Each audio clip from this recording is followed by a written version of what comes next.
This is Newsmax TV. I'm Ashley Martella. How much longer should the U.S. allow Iran to stonewall on its nuclear program, and what should it do if diplomatic sanctions fail? Our chief Washington correspondent Ron Kessler questions the chairman of the Senate Homeland Security Committee, Joe Lieberman, in an exclusive Newsmax interview. Also, hear the Connecticut senator's response to President Obama's decision to drop use of the term Islamic extremism, his take on the political liability facing Democrats, whether he intends to run for re-election in 2012, and whether he would ever do so as a Republican. The interview starts right now. This is Ron Kessler for Newsmax TV, and we're here with Senator Joe Lieberman. Thank you very much for being with us. Great to have you here, Ron. Thank you. The Obama administration is saying to the world, if you attack us with biological or chemical weapons, we will not attack you with nuclear weapons as long as you don't have nuclear weapons. What is that saying to our enemies who would like to wipe us out with these very same weapons of mass destruction? Yeah, look, the policy of the United States government in terms of the use of nuclear weapons has had what I would call an appropriate ambiguity up until now, which is that anyone contemplating an attack against us, a nation or a non-state actor like Al-Qaeda, wouldn't quite know how we would respond. In other words, we reserve the right to use nuclear weapons in response if the attack, biological, chemical, or anything else was bad enough. So I prefer that ambiguity. So I don't support the change that the Obama administration nuclear posture review has made. I must say, however, it's a little bit like Swiss cheese. It's full of so many holes that it seems to me that if some country attacked us in a serious biological terror attack, there'd be plenty of reason that an American administration could find to use nuclear weapons in response. In other words, bottom line, I want any nation thinking of doing anything as extreme as to attack America with biological or chemical weapons to fear that we would respond with a nuclear attack. We hope we never get to that point, but I want our enemies to be uncertain and afraid. Well, speaking of our enemies, the Obama administration also now doesn't want to call the Islamic radicals Islamic extremists, but rather they like violent extremists, which could apply to any number of different groups. It's like the FBI saying we won't refer to the Ku Klux Klan or the FBI anymore. Yeah. What do you make of that? Well, I don't like that change. Matter of fact, I don't understand it. I think it's fundamentally dishonest. I don't think it gains us anything in the Muslim world. In fact, I think it probably loses us some support in the Muslim world. I mean, the fact is that we're in a war not with some nebulous group of violent extremists. We're not in a war with environmental extremists or white supremacist extremists. We're in a war with violent Islamist extremists and terrorists. I mean, the people who attacked us on 9/11 were not just violent and extreme, they were motivated by an ideology of Islamist extremism, which took the religion of Islam and essentially transformed it into a radical political ideology. And if we don't call it what it is, first off, we're violating the first rule of war, thousands of years, know your enemy. Secondly, how do you defeat your enemy unless you describe it as what it is? And third, in many ways, this is an ideological conflict between one set of values and this violent Islamist extremist ideology. Most people in the Muslim world reject this ideology, but if we don't say that there's a difference between most Muslims in the world and the violent Islamist extremists and terrorists, I think we're disrespecting most of the Muslims, and I don't think we gain any favor from that. Frankly, I think it's our enemies among the Islamist extremists must be laughing at this word game, and our friends in the Muslim world can't be encouraged by it. A recent CIA report said that Iran is capable of starting development of nuclear weapons at any moment. You've said in the past that the military option should be last resort, of course, but do you think it's time to consider using military force?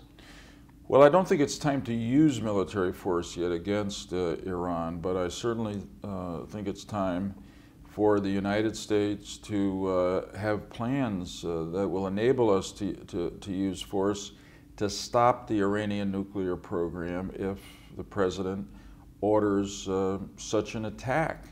And I think it's deeply important that the fanatical leadership in Iran understand that we are very serious about their nuclear weapons program. And when we say it's unacceptable for Iran to go nuclear, we mean it, that we can and will do everything to stop Iran from going nuclear. Now, first step, next step is tough sanctions, economic sanctions, to hurt.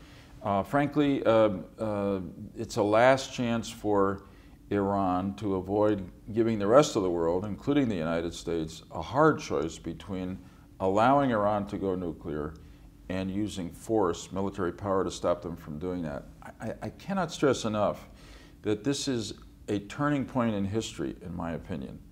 If we allow Iran to become a nuclear power, the world becomes terribly more unsafe for everybody. It's the end of the global nuclear non-proliferation attempts. All the work that President Obama is doing on the START Treaty, on trying to keep nukes from terrorists. If Iran goes nuclear, that's over. The chances of peace between Israel and the Palestinians are over because the clients of Iran, Hezbollah and Hamas, now strengthened by an Iranian nuclear umbrella, will turn more ferociously, not just against Israel, but first against their enemies among the Palestinians, which is the current leadership of the Palestinian Authority. So I just, bottom line, we're going to be tested here. All the world is going to be tested. And it's a test that will affect the future of our children and grandchildren, and everybody's all around the world. Speaking of Israel, Abe Foxman, in a Newsmax video interview recently, gave Obama an F for his handling of the Middle East and issues there. And of course, Jews are becoming increasingly disaffected. What is your feeling about how Obama has handled the Middle East and Israel in particular? Well, I know that the president has a very sincere interest in playing a constructive role in the Middle East and helping to bring about peace there. But I must say that some of the steps he's taken, such as demanding a unilateral freeze on Israeli building, don't help that, in my opinion. They've been missteps. And I go back to something Vice President Biden said in a speech he gave in Israel a little less than a month ago, which is that the only time progress toward peace has been made between the Israelis and their Arab neighbors is when there has been absolutely no space between the United States and Israel. And I'm afraid now there is some space, and it's in the interest of the United States and Israel, and frankly our Arab allies in the Middle East, to close that space, particularly because all of us, US, Israel, the Arab countries in the Middle East, have a much larger common enemy, and that is Iran with a nuclear weapon. Turn into politics. It looks like the Democrats are going to be in trouble this November. Yeah. Why is that? Well, if the election were held today, there's no question there'd be significant Republican gains in Congress. Obviously, things change, and there's a long way from now to November, but your question is a tough one to answer quickly, Ron, about why has this changed. I'd say most significantly, independents, the group that I'm now affiliated with. I got elected as an independent, that independents who voted overwhelmingly, I don't remember the exact number, let's say 60%, for President Obama in 2008 and for Democrats in a lot of states and districts around the country, have, by public opinion surveying and as evidenced in the Massachusetts special election, turned either toward the Republican Party or against Democrats. Why has this happened? I think that a lot of independents are very worried about the deficit, worried about the economy, feeling that not enough has been done to restore their own sense of economic optimism, and feeling it to a certain extent that they, most of the middle class people, are not being cared about by Washington. And that's a bad situation. So there's time to fix that, but there's been a rather dramatic movement, as you well know, in public opinion, and this is the great fascination of our democracy. There were a lot of people, particularly Democrats, who were declaring after the 2008 election that we were beginning a period of Democratic dominance that would go on for decades. Now, all of a sudden, the momentum is with the Republicans, and that's, thank God, that's the way the people have spoken, you know. And one symbol of that is democracy. Sarah Palin, whether you agree with her or not, what do you think is behind her success in galvanizing a following? Yeah, well, I got to know her a little bit during the 2008 campaign when I was campaigning for John McCain. She's a very warm and likable person. I think bottom line, Sarah Palin for a lot of people has become a spokesperson. That is the same group of people worried that government has forgotten them, that it's growing too big, that the deficit is growing too large, and in some sense that we're not being as strong as we should be in the world. Governor Palin has spoken to those concerns as much as anyone.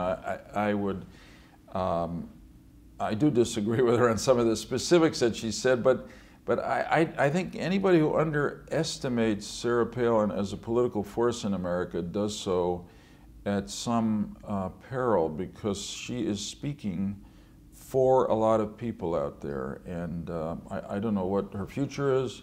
I'm just saying that everybody should listen. And finally, there are reports that you're getting ready for a re-election campaign. Could you see yourself running as a Republican? You know, I've been a Democrat all my life. I got rejected by the Democratic Party in 2006 and went on as an independent, thank God, and the people of Connecticut. I got re-elected. So I'm up again in 2012. I probably will run again. I got to make that decision by the end of this year, I would say. And you know, it's possible. I haven't decided what banner I would like to run under in this coming election. Probably independent is the one that suits me best, because that's what I am. In this very partisan time, it's not my nature or my philosophy to just walk down one party road, whether I think it's right or not. I'm going to, like a lot of Americans, decide what makes most sense on issue to issue and do what I think is right. So right now I'd probably be more inclined to run again as an independent, but anything is possible. Thank you very much, Senator Lieberman. This is Ron Kessler for Newsmax TV.